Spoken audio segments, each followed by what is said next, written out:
how to tag someone on Facebook Reel after posting. Hi everyone, welcome back to our channel. In today's video I'll guide you on how you can tag someone on Facebook Reels after you've posted it, so make sure to watch the video till the end. If you want to tag someone on your Facebook Reel after you've posted the reel, it's very simple to do so. First of all, I'll go and open Facebook. Then I'm just going to tap this option here, and then I'm just going to apply some reels or anything else as such. So I'll just select a random video over here. Once I've done that, right over here you can see off and everything else, so I'm just going to make this a reel. Once you've done that, the next time whenever you want to maybe just tag someone, it's actually very simple. All you have to do is, let's say that you come to the reels page over here. So let me just come over here. Let's say that this is a specific reel. Now this is not a reel, but I'm just giving it for example because process is pretty much the same.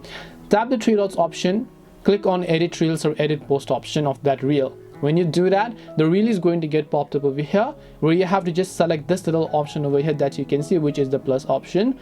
Once you tap on it, you can now go ahead and tag the people that you want even after you've posted them. So it's as simple as that.